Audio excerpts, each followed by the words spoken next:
नमस्कार दोस्तों, मैं अजीत सर रीजनिंग आपके अपने YouTube channel technical study point में एक बार फिर से स्वागत करता हूं।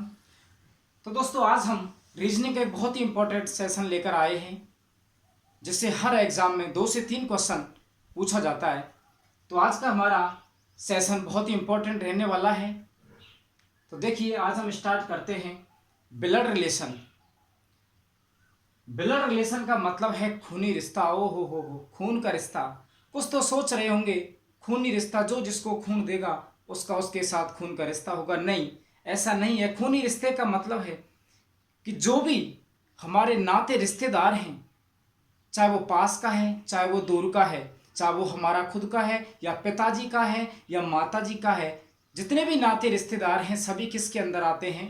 खूनी रिश्ते के अंतर्गत आते हैं। तो दोस्तों, चलते हैं टॉपिक की तरफ। तो देखिए, सबसे पहले हम स्टार्ट करते हैं। जो हमारा ये टॉपिक है, सबसे पहले हमें बेसिक कंसेप्ट समझना है। तो देखिए, सबसे पहले हमें पढ़ना है 2G मेथड। सबसे पहले आज हम पढ़ने वाले हैं 2G मेथड। 2G मेथड का मतलब क्या है? 2G, तो यहां पर हम 2G का मतलब सबसे पहले जानेंगे। तो यहां 1G का मतलब होता है जेंडर। 1G का मतलब होता है जेंडर, और जेंडर का मतलब होता है लिंग। और यहां पर हम बात करते हैं लिंग, तो लिंग दो होते हैं, एक मेल होता है और एक फीमेल होता है। मेल को बोला जाता है, मेल होता है एक, और एक होता है फीमेल। मेल को बोला जाता है पुरुष और फीमेल को बोला जाता है स्त्री। मेल का मतलब हो गया पुरुष, फीमेल का मतलब हो गया स्त्री। जब भी क्वेश्चन में किसी पुरुष की बात करेगा, मेल की बात करेगा, तो उसके ऊपर हमें कौन सा साइन लगाना है? प्लस साइन लगाना है। और जब भी क्वेश्चन में किसी फीमेल की बात की जाएगी, किसी महिला की बात की जाएगी, तो हमें उसके ऊपर कौन सा साइन लगाना है? माइनस साइन लगाना है। उसके बाद अब हम बात करते हैं यहां पर दूसरी जी का जो मतलब है वो है जनरेशन। जनरेशन का मतलब होता है पीढ़ी। जनरेशन का मतलब है पीढ़ी। दोस्तों, यहां पर हम बात करेंगे 3 पीढ़ी की, हमें यहां पर बात करनी है। 3 पीढ़ी की बात करनी है। एक तो अपर जनरेशन, सेल्फ जनरेशन और एक लोअर जनरेशन। हम बात करते हैं सेल्फ जनरेशन। सेल्फ का मतलब स्वयं की पीढ़ी। अपने जो भी बराबर वाले हैं वो अपनी बराबर में आएंगे। कौन सी पीढ़ी में आएंगे? Self generation. जैसे अपनी सिस्टर है, अपना ब्रदर है, अपना कजिन है, चचेरा, ममेरा, फुफेरा, मौसेरा, जो भी भाई बहन होंगे किस में आएंगे? सेल्फ जनरेशन में। यदि हम बात करते हैं ब्रदर इन लॉ, साला, देवर, जेठ, किस में आएंगे? Self generation. यदि हम बात करते हैं सिस्टर इन लॉ, साली, भाभी, ये किस में आएंगी? Self generation. तो सेल्फ जनरेशन का मतलब हो गया स्वयं की पीढ़ी। अपने जो भी बराबर वाले हैं वो सेल्फ जनरेशन में आएंगे। उसके बाद हम बात करते हैं अपर जनरेशन। अपर जनरेशन का मतलब है कि अपने से ऊपर वाली जो पीढ़ी के हैं वो अपर जनरेशन में जाएंगे। जैसे हम बात करते हैं अपने पिताजी हैं, अपनी माताजी हैं, अपने दादाजी हैं, अपनी दादी है, चाचा है, ताऊ है, ये सभी किस में जाएंगे? अपर जनरेशन में जाएंगे। उसके बाद हम बात करते हैं लोअर जनरेशन। लोअर जनरेशन का मतलब है कि अपनी से नीचे की जो पीढ़ी के हैं वो किस में जाएंगे? Lower generation. जैसे हम बात करते हैं अपना सन है, बेटा है, बेटी है, अपना भतीजा है, अपनी भतीजी है, भांजा है, भांजी है, किस में जाएंगे? Lower generation. तो दोस्तों, यहां समझ में आएगा 2G मेथड का मतलब क्या है। 2G मेथड में 1G का मतलब हो गया जेंडर। जेंडर का मतलब होता है लिंग। लिंग दो होते हैं, एक मेल और एक फीमेल, एक पुरुष और एक स्त्री। जब भी क्वेश्चन में किसी मेल की बात की जाएगी, किसी पुरुष की बात की जाएगी, तो हमें कौन सा साइन लगाना है? उसके ऊपर प्लस लगाना है। और जब भी क्वेश्चन में किसी फीमेल की बात की जाएगी, किसी महिला की बात की जाएगी, तो उसके ऊपर हमें कौन सा साइन लगाना है? माइनस साइन लगाना है। इधर हम बात करते हैं 2G में दूसरी जी की। तो यहां पर उसका मतलब है जनरेशन। जनरेशन का मतलब होता है पीढ़ी। यहां पर हम 3 पीढ़ी की बात करेंगे। और जो एग्जाम में क्वेश्चन पूछा जाता है मैक्सिमम 3 पीढ़ी के अंतर्गत पूछा जाता है। तो यहां पर 3 पीढ़ी की हम बात करते हैं। सेल्फ जनरेशन, अपर जनरेशन और लोअर जनरेशन। सेल्फ जनरेशन का मतलब है कि अपने बराबर वाले, जो अपने बराबर के हैं वो किस में जाएंगे, सेल्फ जनरेशन। और जो अपने से ऊपर वाली पीढ़ी के हैं, अपने से जो बड़े हैं, ऊपर की पीढ़ी के हैं, वो किस में जाएंगे, अपर जनरेशन। और जो अपने से नीचे वाली पीढ़ी के हैं वो किस में जाएंगे, लोअर जनरेशन। उसके बाद देखिए अब हम आगे बात करते हैं। उसके बाद हम बात करते हैं यहां पर 3 लाइन।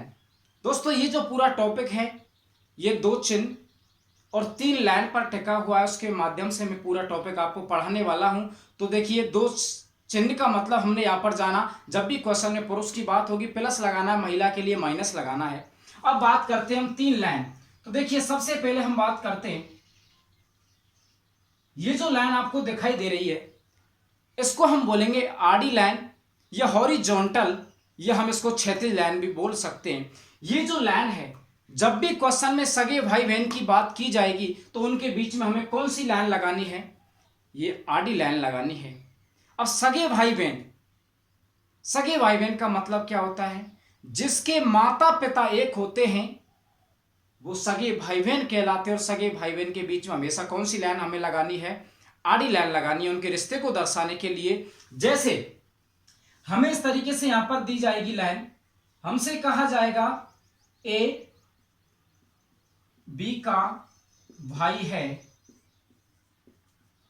हमसे कहा जाएगा ए बी का भाई है। अब देखिए ए बी का भाई है, बी का भाई है, बी का भाई कौन है, ए भाई है, पुरुष है, कौन सा साइन लगाना है, ऊपर प्लस लगाना है। किसका भाई है, बी का भाई है। तो बी का भाई है तो भाई हमेशा बगल में आएगा क्योंकि हमारे समान है, वो हमारे साथ का है। अब देखिए ए भाई है, हमने प्लस लगा दिया, किसका भाई है, बी का भाई है, बगल में लिख दिया। अब ये बताइए कि जब ए भाई है बी का तो बी या तो इसका भाई होगा या बहन होगी, हमें कंफर्म नहीं पता क्योंकि क्वेश्चन में बी के बारे में कुछ भी हमें इंफॉर्मेशन नहीं दी गई है। केवल ए के बारे में कहा कि ए भाई है बी का, तो ए के ऊपर प्लस लगा दिया, बी के ऊपर कोई साइन हमें नहीं लगाना। लेकिन इतना पता है चाहे बी इसका भाई हो या बी इसकी बहन हो, दोनों क्या होंगे, सगे भाई बहन होंगे। और दोनों सगे भाई बहन होंगे तो कौन सी लाइन लगानी है, हमें आड़ी लाइन लगानी है दोनों के बीच में। इस तरीके से हम आड़ी लाइन लगाएंगे। उसके बाद जैसे हमसे कहा जाए बी ए की बहन है, हमसे कहा गया बी ए की बहन है, ए की बहन है, ए की बहन कौन है, बी बहन है, स्त्री है, कौन सा साइन लगाना है ऊपर, माइनस। और बी किसकी बहन है, ए की बहन है, ए को कहां लिखना है, बगल में लिखना है।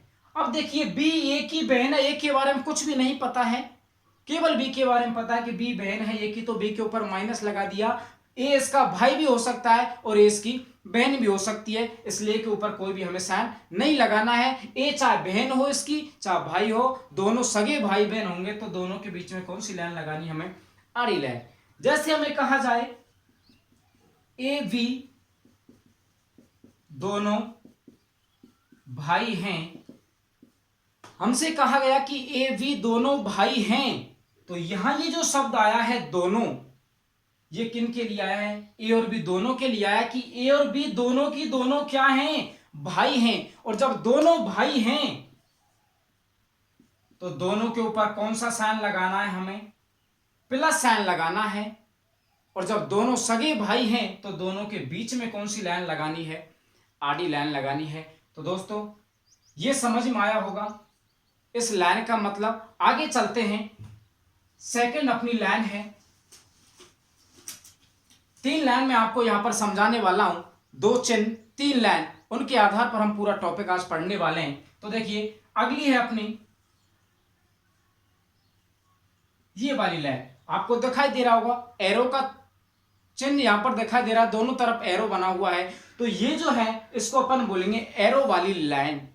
ये जो एरो वाली लाइन है हमेशा पति पत्नी के बीच के रिश्ते को दर्शाती है। जब भी क्वेश्चन में पति पत्नी की बात की जाएगी तो हमें दोनों के बीच में कौन सी लाइन लगानी है, एरो वाली लाइन लगानी है। जैसे हमसे कहा जाएगा ए बी का पति है, अब देखो हमसे कहा है कि ए बी का पति है। बी का पति कौन है? ए। और ए पति है तो कौन सा साइन आएगा? प्लस आएगा। किसका पति है? बी का पति है। अब देखिए यहां पर थोड़ा सा कॉमन सेंस लगाना है कि ए पति है किसका? बी का। जब ए बी का पति है तो बी इसकी क्या हो जाएगी? पत्नी हो जाएगी। और पत्नी के लिए हमें कौन सा लगाना है? माइनस साइन लगाना है इसके ऊपर। और जब एक पति एक पत्नी दोनों विवाहित जोड़ा हो गया, पति पत्नी हो गए, तो दोनों के बीच में कौन सी लाइन लगानी है? एरो वाली लाइन लगानी है। तो दोनों के बीच में हमने लगा दी एरो। जैसे हमसे कहा जाए वी ए की पत्नी है, हमसे कहा गया बी ए की पत्नी है। यहां ए की पत्नी कौन है? बी। और बी पत्नी है तो कौन सा साइन लगाना है? ऊपर माइनस लगाना है। किसकी पत्नी है? ए की पत्नी है। अब देखो जब बी पत्नी है ए की तो ए इसका क्या होगा? पति होगा। पति होगा तो कौन सा साइन लगाना है? प्लस साइन लगाना है। और जब दोनों पति पत्नी है तो दोनों के बीच में कौन सी लाइन लगानी है? एरो वाली लाइन। तो दोस्तों ये समझ में आया होगा, एरो वाली लाइन। जब भी क्वेश्चन में पति पत्नी के बीच की बात करेगा तो हमें कौन सी लाइन लगानी है? एरो वाली। उसके बाद हम चलते हैं अगली तीसरी अपनी लाइन है। देखिए ये आपको जो लाइन दिखाई दे रही है इसको हम बोलेंगे खड़ी लाइन या वर्टिकल लाइन, या हम इसको ऊर्ध्वाधर लाइन भी बोल सकते हैं। तो ये जो लाइन है हमेशा पीढ़ी के गैप को दर्शाती है, पीढ़ी के अंतर को दिखाती है। अर्थात हम कह सकते हैं कि जो भी बड़ी पीढ़ी आएगी, जो भी बड़ी पीढ़ी होगी वो तो इस लाइन के ऊपर जाएगी, और जो छोटी पीढ़ी होगी वो इस लाइन के कहां आएगी? नीचे आएगी। जैसे क्वेश्चन में कहा जाए, क्वेश्चन में पिता या माता दिया हो तो वो तो लाइन के कहां भेजना है? ऊपर। और यदि क्वेश्चन में पुत्र या पुत्री दे रखा हो तो हमें कहां भेजना है? लाइन के नीचे भेजना है। जब भी बड़ी पीढ़ी की बात करेगा लाइन के ऊपर लिखना है, छोटी पीढ़ी को हमेशा नीचे लिखना। जैसे हमसे कहा जाएगा ए बी का पिता है, ए बी का पिता है, ए बी का पिता है। बी का पिता कौन है? ए। अब ए पिता है तो लाइन के कहां जाएगा? ऊपर जाएगा, क्योंकि बड़ी पीढ़ी का है। तो पिता है कौन? ए। तो ए पिता है तो इस लाइन के हमने ऊपर लिख दिया, पिता है तो प्लस लगा दिया। किसका पिता है? बी का पिता है। बी कहां जाएगा? नीचे जाएगा। ए पिता है किसका? बी का। लेकिन यहां पर क्या हमें बी के बारे में कुछ दे रखा है कि जो बी है वो इस ए का पुत्र होगा या पुत्री होगा? नहीं दे रखा। बी के बारे में हमें कुछ भी नहीं पता है, कोई भी साइन हम यहां पर नहीं लगाएंगे। सिर्फ ए के बारे में पता है कि ए पिता है तो लाइन के ऊपर लिख दिया, पिता है तो प्लस लगा दिया। किसका पिता है? बी का। बी को कहां भेज दिया हमने? नीचे भेज दिया। उसके बाद जैसे हमसे यहां पर कहा जाए, हमसे कहा बी ए की पुत्री है, हमसे कहा बी ए की पुत्री है। यहां पर ए की पुत्री कौन है? बी। बी पुत्री है तो लाइन की कहां जाएगी? नीचे जाएगी। और पुत्री है तो कौन सा साइन आएगा? माइनस आएगा। किसकी पुत्री है? ए की। ए कहां जाएगा? ऊपर। बी पुत्री है ए की, लेकिन ए के बारे में नहीं पता ये इसका पिता होगा या ए इसकी माता होगी। लेकिन इतना पता है कि जो ए है वो या तो पिता होगा या माता होगी, हमें नहीं पता है कंफर्म। तो यहां कोई भी साइन हम नहीं लगाएंगे, क्योंकि जो ए है वो इसका पिता भी हो सकता है और ए इसकी माता भी हो सकती है। तो दोस्तों ये समझ में आया होगा, तीन लाइन का मतलब समझ में आया होगा। अब देखिए हम बात करते हैं यहां पर आगे,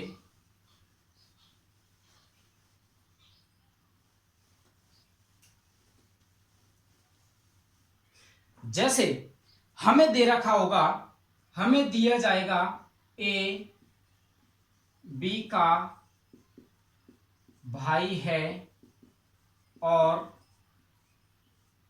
सी का पिता है। देखिए हमें इस तरीके से लाइन दी जाएगी, ए बी का भाई है और सी का पिता है। हमें डायग्राम बनाना है, रिश्ता निकालना है। तो देखिए हमें सबसे पहले करना है ए बी का भाई है तो बी का भाई कौन है?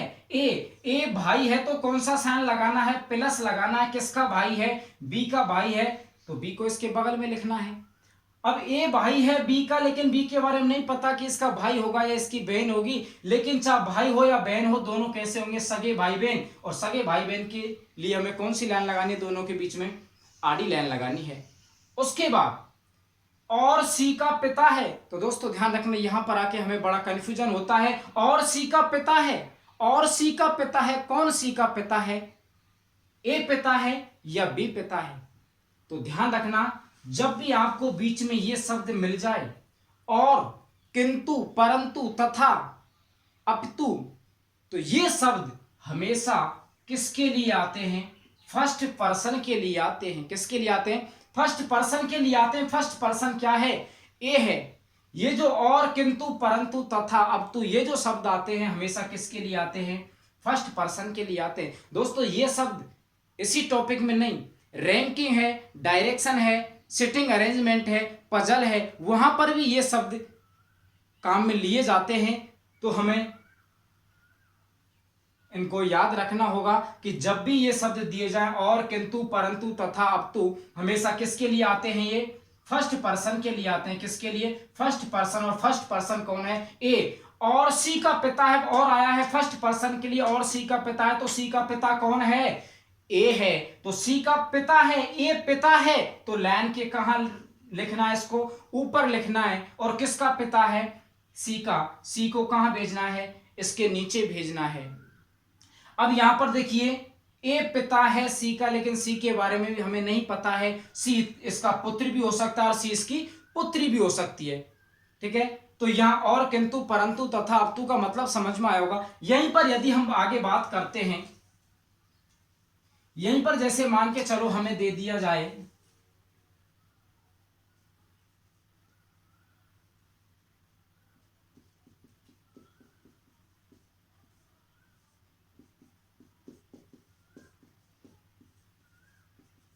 मान के चलो यहां पर हमें दे रखा है ए बी का भाई है जो कि सी का पिता है। तो हमें वही डायग्राम बनाना है। ए बी का भाई है, बी का भाई कौन है? ए भाई है तो कौन सा साइन? प्लस। किसका भाई है? बी का भाई है। ए भाई है बी का, बी के बारे में नहीं पता है, लेकिन दोनों सगे भाई बहन होंगे। दोनों के बीच में कौन सी लाइन लगानी है? आड़ी लाइन। जो कि सी का पिता है। अब शब्द आया है, अब कौन शब्द आया है? जो कि। पहले आया था और हमेशा फर्स्ट पर्सन के लिए, लेकिन यहां पर आया है जो कि। जो या जो कि शब्द हमेशा किसके लिए आते हैं? सेकंड पर्सन के लिए आते हैं। किसके लिए? Second person. जो या जो कि हमेशा आते हैं सेकंड पर्सन। सेकंड पर्सन कौन है? बी है।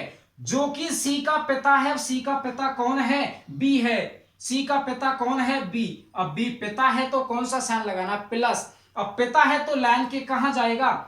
ऊपर जाएगा। और किसका पिता है? सी का पिता है। सी को कहां भेजना है? लाइन के नीचे भेजना है। अब लेकिन यहां पर क्या सी के बारे में कुछ पता है कि सी बी का पुत्र है या पुत्री? नहीं पता, तो कोई भी साइन हमें नहीं लगाना है। तो दोस्तों यहां पर जो कि और, किंतु, परंतु, तथा, अपितु का मतलब समझ में आया होगा। आगे हम बात करते हैं। अब देखिए, आगे हम चलते हैं, बात करते हैं कि ये जो टॉपिक है इसमें 3 टाइप के यहां पर क्वेश्चन पूछे जाते हैं। कितने टाइप के पूछे जाते हैं? 3 टाइप्स क्वेश्चन यहां पर पूछे जाते हैं। तो हम उनकी बात करते हैं। 3 टाइप के क्वेश्चन। तो हम यहां पर बात करते हैं, सबसे पहले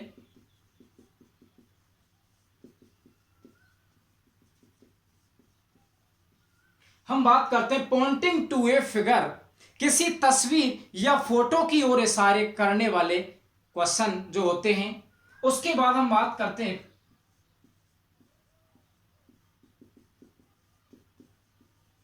पजल फॉर्म।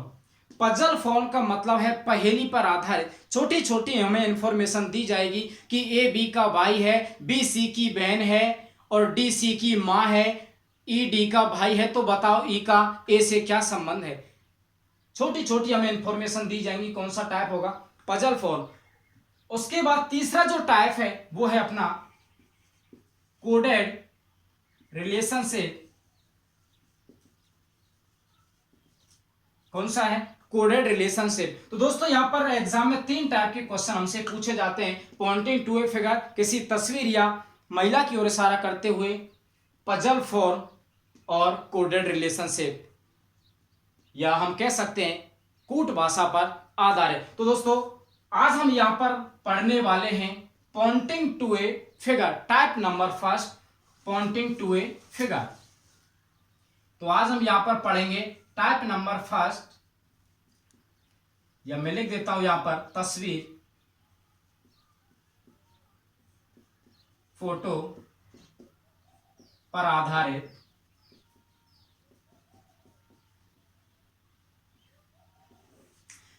तो देखिए अब यहां पर हम पढ़ने वाले हैं, सबसे पहले हमें यहां पर देखना है कि इस टाइप का जब भी एग्जाम में क्वेश्चन पूछा जाता है अक्सर हमारा गलत हो जाता है। यदि हम बात करते हैं इस टाइप पर आधारित, 2 टाइप के क्वेश्चन पूछे जाते हैं, इस टाइप के अंदर भी 2 टाइप के पूछे जाते हैं। कौन कौन से? एक क्वेश्चन तो होता है डायरेक्ट फॉर्म, एक क्वेश्चन तो पूछा जाता है डायरेक्ट फॉर्म, और एक पूछा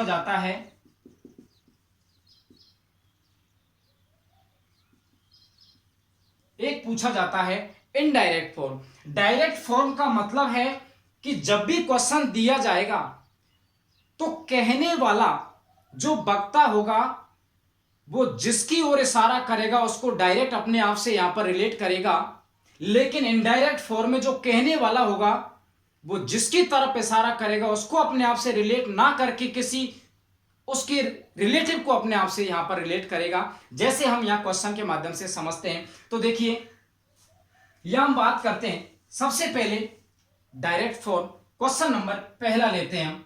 तो देखिए सबसे हम पहला क्वेश्चन लेते हैं,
अब देखिए यहां पर हम बात करते हैं, पहला क्वेश्चन हमें दे रखा है कि एक फोटो की ओर इशारा करते हुए विकास ने कहा वह मेरे दादाजी के इकलौते पुत्र की पुत्री है, तो विकास का फोटो वाली लड़की से क्या संबंध है। तो देखिए इस टाइप का जब भी क्वेश्चन दिया जाए तो हमें किस तरीके से सॉल्व करना है। तो देखिए सबसे पहले यहां हम बात करते हैं कि इस टाइप के क्वेश्चन में जब भी हमें यहां पर शब्द देखने, मेरा, मेरी, मेरे, हमारा, हमारी, हमारे, ये शब्द हमें देखने हैं। यदि ये शब्द हमें मिल जाएं तो ध्यान रखना ये शब्द उसके लिए प्रयुक्त होते हैं जो कहने वाला होता है। तो क्वेश्चन की हमें स्टार्टिंग वहीं से करनी है।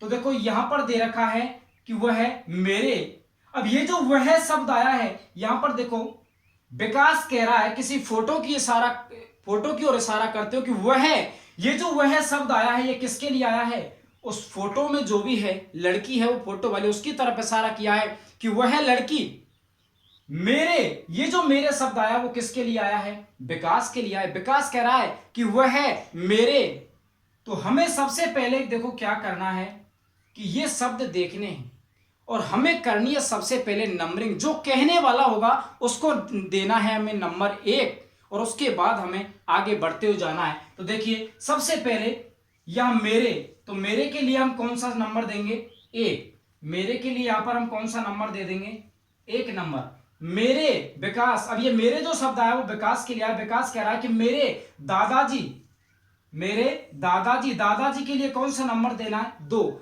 मेरे दादाजी के इकलौते पुत्र, दादाजी के इकलौते पुत्र कौन सा नंबर देना है? 3। पुत्र की पुत्री, इसको कौन सा नंबर देना है हमें? 4। कौन सा देना है? 4 नंबर देना है। तो हमें सबसे पहले क्या करना है? नंबरिंग करनी है, उसके बाद फिर हमें डायग्राम बनाना है। दोस्तों बिल्कुल आसान हो जाएगा, दुनिया का कोई भी क्वेश्चन आपका गलत नहीं होगा। तो देखिए सबसे पहले हमें स्टार्ट करना है जहां पर भी जो कहने वाला है वहां से स्टार्ट करना है। तो यहां मेरे, विकास कह रहा है कि वह है मेरे, तो ये जो मेरे शब्द आया है विकास के लिए आया, तो नंबर 1 दिया। मेरे दादाजी 2 नंबर दिया। विकास, विकास के दादाजी को 2 नंबर दिया। के इकलौते पुत्र कौन सा नंबर दिया? 3। की पुत्री है कौन सा नंबर हो गया? 4। अब दोस्तों कुछ नहीं है, मानो कि हमारा क्वेश्चन सॉल्व हो गया। अब देखिए यहां पर हमें बनाना है डायग्राम। सबसे पहले हमें लेना है नंबर 1, मेरे। मेरे किसके लिए आया है? विकास के लिए आया है। तो यहां हमने लिख दिया सबसे पहले विकास को यहां पर लिख दिया, और विकास को नंबर कौन सा दिया है हमने? 1 नंबर दिया है। कौन सा नंबर दिया है? 1 नंबर। अब देखिए अब हमें आगे बात करनी है। तो दोस्तों देखिए थोड़ी जगह कम है, मैं इसको यहां से मिटा देता हूं, डायग्राम ऊपर बनाते हैं। तो देखिए यहां पर सबसे पहले हमें लिखना है कौन? विकास लिखना है। तो हमने लिख दिया विकास, और विकास को हमें नंबर कौन सा देना है? नंबर देना है 1।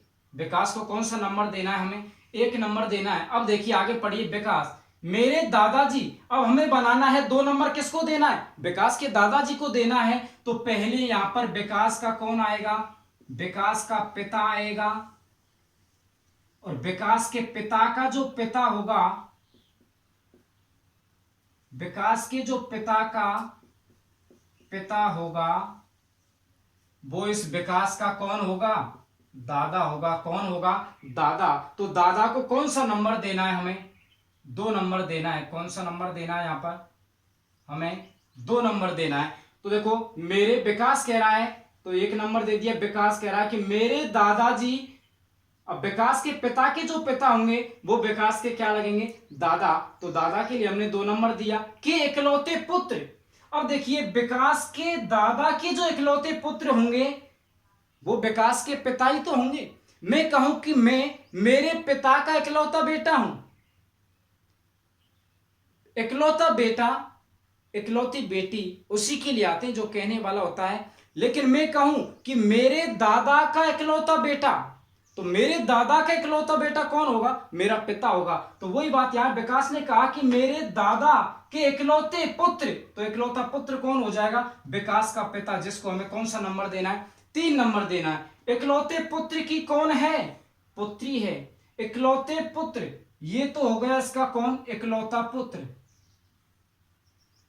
ये हो गया इकलौता पुत्र। और इकलौते पुत्र की कौन है? वो इकलौते पुत्र की कौन है? पुत्री है। अब इसकी हमें पुत्री बनानी है।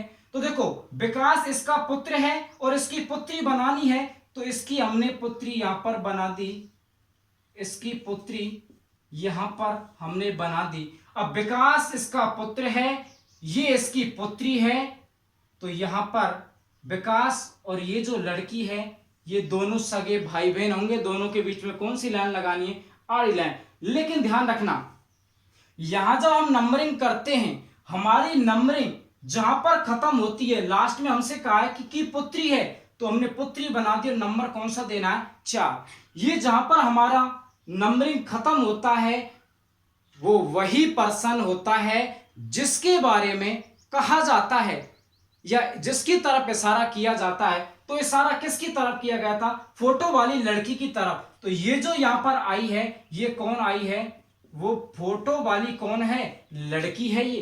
ये वो फोटो वाली लड़की है। तो हमसे आगे पूछा है तो विकास का फोटो वाली लड़की से क्या संबंध है? तो ध्यान रखना यहां पर भी बहुत कंफ्यूजन होता है। विकास का, तो ये जो हमें सब दे रखा है का दे रखा है, का को हमें क्या पढ़ना है? का को हमें पढ़ना है कौन? विकास कौन लगता है फोटो वाली लड़की का। तो विकास कौन लगता है इस फोटो वाली लड़की का? तो विकास क्या लगेगा? इसका भाई लगेगा। क्या लगेगा? भाई लगेगा। तो दोस्तों समझ में आया होगा। सबसे पहले हमें यहां वो शब्द देखना है, मेरा, मेरी, मेरे, हमारा, हमारी, हमारे, क्योंकि ये शब्द हमेशा कहने वाले के लिए आता है। उसके बाद हमें उसको 1 नंबर देना है और आगे हमें नंबरिंग करनी है। जहां पर हमारी नंबरिंग खत्म होती है वह वही पर्सन होता है जिसकी तरफ इशारा किया जाता है और हमें नंबरिंग के हिसाब से यहाँ डायग्राम बनाना है और हमारा आंसर हमें निकालना है। तो देखिए आगे चलते हैं हम अगले क्वेश्चन की ओर। देखिए अगला क्वेश्चन है अपने सामने। हमसे कहा गया है कि सविता ने एक लड़के का परिचय कराते हुए कहा वह मेरे मामा जी के पिता की इकलौती पुत्री का पुत्र है। तो लड़का सविता से किस प्रकार संबंधित है? तो सबसे पहले हमें क्या करना है? नंबरिंग करनी है। तो यह कहने वाला कौन है? लड़के का परिचय कराते हुए किसने कहा? सविता ने कहा। तो सविता कहती है कि मेरे, तो यहां जो मेरे शब्द आया वो किसके लिए आया? सविता के लिए आया है। तो सबसे पहले हमें नंबरिंग करनी है। नंबर 1 दिया मेरे मामा जी, मामा जी के लिए कौन सा नंबर देना है? 2। मेरे मामा जी के पिता, 3 नंबर देना है। पिता की इकलौती पुत्री, पिता की इकलौती पुत्री को कौन सा नंबर देना है? 4। इकलौती पुत्री का पुत्र है, कौन सा नंबर देना है? 5। तो लड़का सविता से किस प्रकार संबंधित है? अब यहां पर देखो जो हमारी नंबरिंग जहां जाके खत्म हुई है, ये जो है, ये जो आएगा ये वही है जिसकी तरफ सविता ने इशारा किया था। तो हमें अब डायग्राम बनाना है। ये जो नंबरिंग है उसके आधार पर हमें चलना है। तो देखिए सबसे पहले हमें लेना है नंबर 1 मेरे। मेरे वर्ड हम यहां पर किसके लिए प्रयुक्त हुआ है? सविता के लिए। तो सबसे पहले हमने लिखा सविता। तो सविता को कौन सा नंबर देना है? हमें 1 नंबर दिया सविता के लिए। 1 नंबर यहां पर हमने दिया। 2 नंबर देना है। सविता कहती है कि मेरे मामा जी। अब ये सविता, इसका मामा हमें बनाना है। तो पहले हम जाएंगे सविता की मां के पास। ये सविता की हो गई माता और सविता की जो माता का जो भाई होगा, इसका जो भाई होगा वो इसका कौन होगा? मामा। सविता का जो भाई होगा, सविता की मां का जो भाई होगा वो सविता का कौन लगेगा? मामा लगेगा। कौन लगेगा? मामा। तो नंबर 1 सविता ने कहा कि मेरे मामा जी। तो मामा जी को कौन सा नंबर देना है? 2 नंबर देना है। मामा जी के पिता, अब मामा के पिता बनाने हैं तो पिता कहां जाएंगे? ऊपर जाएंगे लाइन के। तो पिता, और पिता को कौन सा नंबर देना है? 3 देना है। पिता की इकलौती पुत्री। अब सविता के मामा के पिता की जो इकलौती पुत्री है वो कौन होगी? सविता के मामा की बहन होगी, अर्थात सविता की कौन होगी? वो मां। तो ये जो है ये कौन हो गई? इसकी इकलौती पुत्री। इकलौती पुत्री जिसको हमें नंबर कौन सा देना है? 4 नंबर यहां पर हमें देना है। इकलौती पुत्री का कौन है? पुत्र है। इकलौती पुत्री का पुत्र है। अब देखो सविता के मामा के पिता की इकलौती पुत्री सविता की मां हो गई।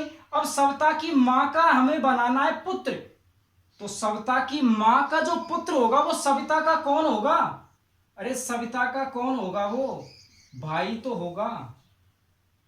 इसका जो पुत्र होगा, ऐसे बना दो,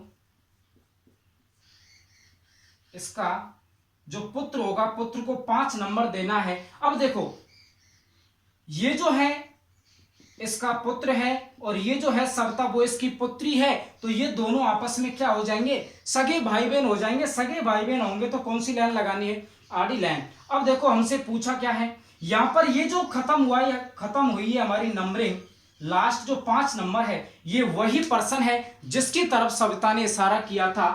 तो सविता ने एक लड़के की तरफ इशारा किया था। तो ये जो है ये वही लड़का है जिसकी तरफ सविता ने इशारा किया था। तो देखिए सविता ने एक लड़के की ओर इशारा करते हुए कहा कि वह लड़का मेरे मामा के पिता की इकलौती पुत्री का कौन है? पुत्र है। तो हमसे पूछा है तो लड़का, ये यहां पर कोमा है, सविता से किस प्रकार संबंधित है? तो लड़का कोमा सविता से किस प्रकार संबंधित है? तो हमने पिछले क्वेश्चन में देखा था का, और का मतलब हमने क्या पढ़ा था? कौन। का को हमने क्या पढ़ा था? कौन। तो यहां है कोमा, अब की बार कोमा है, तो ध्यान रखना कोमा को भी हमें क्या पढ़ना है? कौन पढ़ना है? वह लड़का कौन लगता है? सविता का। तो ये लड़का सविता का क्या लगता है? भाई लगता है। क्या लगता है? भाई। तो आंसर क्या होगा हमारा? भाई। तो दोस्तों समझ में आया होगा। आगे देखिए, आगे चलते हैं अपने अगले क्वेश्चन की तरफ।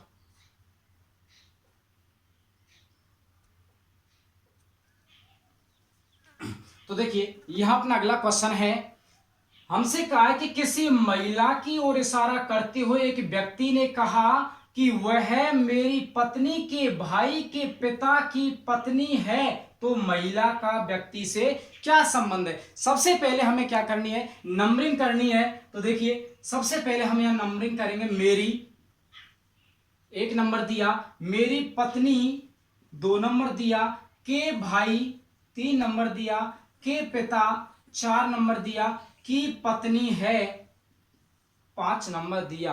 तो सबसे पहले हमें इस तरीके से नंबरिंग करनी है। नंबरिंग करने के बाद हमें डायग्राम बनाना है। तो सबसे पहले हमें नंबर 1 लेना। मेरी शब्द यहां किसके लिए आया है?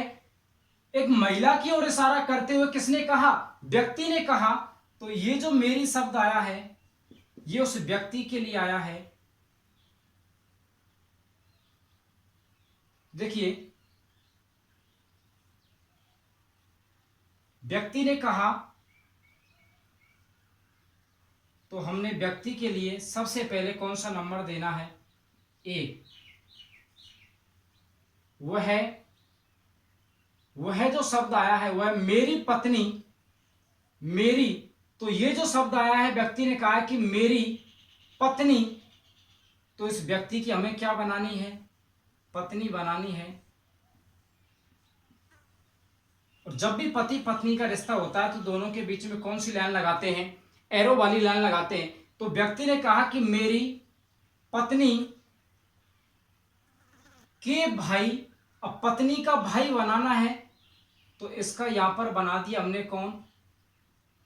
भाई बना दिया। ये भाई हैं, इसका भाई है, दोनों सगे भाई बहन हैं। आड़ी लाइन लगाएंगे और भाई के लिए कौन सा नंबरिंग करना है? हमें 3 देना है। के भाई, के पिता, इसके कौन बनाने? हमने पिता बनाने हैं, तो हमने बना दिया इसके पिता। कौन सा नंबर देना है? 4 नंबर देना है। पिता की पत्नी है, पिता की कौन है? पत्नी। अब इसकी पत्नी बनानी है हमें। तो यहां पर देखो इसकी पत्नी है, दोनों पति पत्नी है, तो दोनों के बीच में कौन सी लाइन लगाएंगे? हम आड़ी लाइन लगाएंगे। अब देखो इसको कौन सा नंबर देना है? हमें 5 की पत्नी। पत्नी यहां पर कौन सा नंबर देना है? 5। अब देखिए यहां पर जो ये डायग्राम हमारा खत्म हुआ है, ये वही पर्सन होता है जिसकी तरफ इशारा किया जाता है। तो इस व्यक्ति ने इशारा किसकी तरफ किया था? महिला की तरफ। ये जो आई है ये कौन है? ये जो है ये कौन है? ये वो महिला है जिसकी तरफ उसने इशारा किया था। अब हमसे पूछा है तो महिला का व्यक्ति से क्या संबंध है? का को हमें पढ़ना है कौन? महिला कौन लगती है? उस व्यक्ति की। ये महिला कौन लगती है? इस व्यक्ति की हमें ये बताना। तो देखिए इस व्यक्ति की ये कौन है? पत्नी। और इसकी पत्नी का जो भाई है वो इस व्यक्ति का कौन लगेगा? इसका लगेगा ये साला। और अपने साले का जो पिता है वो इस व्यक्ति का क्या लगेगा? ससुर लगेगा। क्या लगेगा?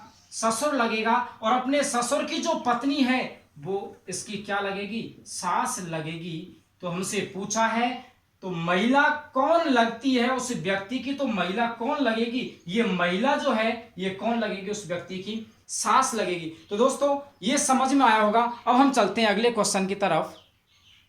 तो देखिए अगला क्वेश्चन है अपने सामने, हमें दिया है कि शिवानी का परिचय देते हुए विजय ने कहा उसके पिताजी। अब यह वह शब्द नहीं आया है। अब ये जो क्वेश्चन है इनडायरेक्ट फॉर्म का है कि उसके पिताजी। शिवानी का परिचय देते हुए विजय ने कहा, विजय कहने वाला है, विजय ने कहा कि उसके पिताजी। अब विजय ने उस व्यक्ति को अपने आप को रिलेट नहीं किया डायरेक्ट, उस व्यक्ति के रिलेटिव को अपने आप से रिलेट कर रहा है। तो उसके पिताजी मेरे पिताजी के इकलौते पुत्र हैं। तो विजय शिवानी से किस प्रकार संबंधित है? सबसे पहले हमें नंबरिंग करनी है। मेरे पिताजी के इकलौते पुत्र, मेरे पिताजी के इकलौते पुत्र हैं। तो विजय शिवानी से किस प्रकार संबंधित है? अब देखो, यहां हमें अब डायग्राम बनाना है नंबरिंग के हिसाब से। यहां जो मेरे शब्द आया है, शिवानी का परिचय देते हुए विजय ने कहा शिवानी का परिचय देते हुए कि उसके पिताजी मेरे, तो ये जो मेरे शब्द आया वो विजय के लिए आया है। तो सबसे पहले हम यहां पर लिखेंगे विजय, कितना नंबर देना है हमें? 1 नंबर देना है। मेरे पिताजी, तो यहां पर विजय के हमें बनाने हैं पिताजी, और पिताजी को नंबर कौन सा देना है? 2 देना है। मेरे पिताजी के इकलौते पुत्र, विजय के पिताजी के इकलौते पुत्र कौन होंगे? खुद विजय ही होगा भाई। विजय के पिताजी का इकलौता पुत्र कौन होगा? खुद विजय होगा। इकलौता पुत्र कौन हो गया? विजय हो गया। कौन सा नंबर देना है इकलौते पुत्र को? 3रा। दोस्तों ऐसे मत करना कि यहां पर डबल नंबर आएगा क्वेश्चन में, अगर कहेगा तो डबल नंबर भी आएगा, ठीक है। अब देखो, अब यहां पर जहां हमारी नंबरिंग खत्म हुई है, तो देखिए एक बार हम यहां पर देखते हैं किस तरीके से। तो देखिए यहां हमने इस तरीके से नंबरिंग की और हमने डायग्राम बना दिया। अब यहां पर जो हमारा ये लास्ट नंबरिंग जो आई है, ये उसके लिए आई है जिसको ये व्यक्ति अपने आप से रिलेट करेगा। अब यहां पर विजय ने उसके पिताजी, उसके जो शब्द आया है वो शिवानी के लिए आया है। विजय ने शिवानी की तरफ इशारा किया कि उसके पिताजी, शिवानी के पिताजी। तो यहां विजय ने शिवानी को अपने आप से रिलेट नहीं किया, किसको किया अपने आप से रिलेट? शिवानी के पिताजी को। तो यहां जो हमारी नंबरिंग खत्म होगी, ये उसी व्यक्ति या उसी पर्सन के लिए आएगी जिसको कहने वाला अपने आप से रिलेट करेगा। तो विजय ने अपने आप से किसको रिलेट किया है? उसके पिताजी। किसके पिताजी? शिवानी के पिताजी। तो ये जो पर्सन है ये कौन है? शिवानी का पिता है। और जब ये शिवानी का पिता है तो शिवानी इसकी क्या होगी? पुत्री होगी। और पुत्री होगी तो शिवानी कहां जाएगी? नीचे जाएगी, ठीक है। अब देखो हमसे पूछा क्या है, ये जो है हमसे पूछा है विजय शिवानी से किस प्रकार संबंधित है। तो यहां पर ये जो कोमा है, कोमा को हमें पढ़ना है कौन? विजय कौन लगता है? शिवानी का। तो विजय शिवानी का कौन लगता है? विजय कौन लगता है शिवानी का? तो विजय लगता है कौन? पिता। तो हमारा आंसर हो जाएगा कि विजय शिवानी का कौन लगेगा? पिता।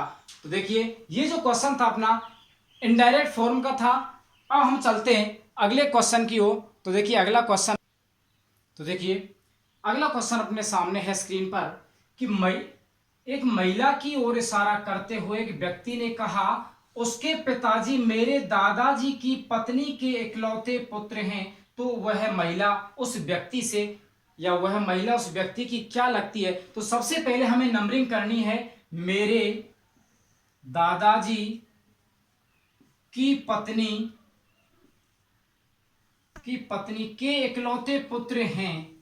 तो सबसे पहले हमें नंबरिंग करनी है, उसके बाद हमें डायग्राम बनाना है। तो देखिए महिला की ओर इशारा करते हुए कि व्यक्ति ने कहा, कहने वाला कौन है? व्यक्ति ने कहा कि उसके पिताजी। किसके पिताजी? महिला के पिताजी। मेरे, व्यक्ति ने कहा उस महिला के पिता की ओर इशारा करते हो कि वह है या उसके पिताजी मेरे, ये मेरे शब्द किसके लिए आया है? व्यक्ति के लिए आया है। तो यहां पर सबसे पहले हमने लिख दिया व्यक्ति को, और उसके लिए नंबर कौन सा देना है? 1।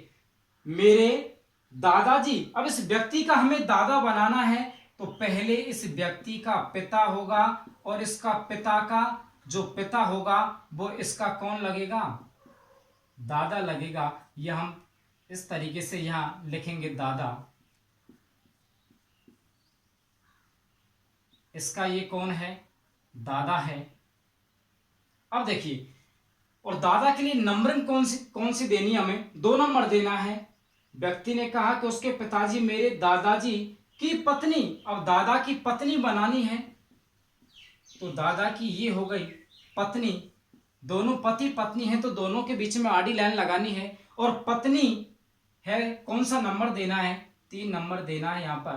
पत्नी के इकलौते पुत्र, पत्नी के कौन बनाने, इकलौते पुत्र। अब ध्यान रखना, पत्नी ये है इसके दादा की, और इस व्यक्ति के दादा की पत्नी का इकलौता पुत्र है, इकलौता पुत्र है, तो इसका ये पति और अपने पति का पुत्र, इसका भी क्या होगा, पुत्र होगा। तो ये कौन है, इसका इकलौता पुत्र। ये कौन हो गया, इकलौता पुत्र हो गया, इकलौता पुत्र, जिसको हमें नंबर कौन सा देना है, 4 नंबर यहां पर हमें इसके लिए देना है। अब देखो एक बार दोबारा देखिए, इस व्यक्ति ने महिला की ओर इशारा करते हुए कहा, इस व्यक्ति ने महिला की ओर इशारा करते हुए कहा कि उसके पिताजी मेरे दादाजी की पत्नी के इकलौते पुत्र हैं। अब देखिए हमारा जो नंबरिंग खत्म हुई है, हमारी जो नंबरिंग कहां पर खत्म हुई है, यहां पर हुई है, लास्ट यहां पर आया है 4। जहां हमारी नंबरिंग खत्म होगी वह वही होगा जिसको ये व्यक्ति अपने आप से रिलेट करेगा। तो ये नंबरिंग किसके लिए आई, इस व्यक्ति ने किसको अपने आप से रिलेट किया है, महिला, उसके पिताजी, किसके पिताजी, उस महिला के पिताजी। ये जो पर्सन है, ये जहां पर हमारी नंबरिंग खत्म हुई है, ये कौन है, उस महिला का पिता है। जब ये पिता है उस महिला का, तो महिला उसकी क्या होगी, वो पुत्री होगी। तो पुत्री होगी तो इसकी कहां जाएगी, वो नीचे जाएगी, तो इसकी वो हो गई पुत्री। तो देखिए अब जब ये व्यक्ति इसका पुत्र है, ये इसकी पुत्री है, तो ये दोनों आपस में क्या हो जाएंगे, भाई बहन हो जाएंगे। तो एक बार देखिए, व्यक्ति ने एक महिला की ओर इशारा करते हुए कहा कि उसके पिताजी मेरे दादा के पत्नी के इकलौते पुत्र हैं। तो बताओ वह महिला उस व्यक्ति की क्या लगती है, तो ये जो महिला है ये इस व्यक्ति की क्या लगती है, तो इसकी क्या लगती है, ये बहन लगती है। तो आंसर क्या आएगा, बहन। तो दोस्तों मुझे आशा है कि ये आपके सबको समझ में आया होगा। तो हमने यहाँ आज ब्लड रिलेशन का बेसिक कंसेप्ट पढ़ा और हमने एक टाइप किया, उसके बाद सेकंड और जो थर्ड हम टाइप पढ़ेंगे वो हम अगली वीडियो में देखेंगे। आज के लिए इतना ही काफ़ी है। All the best.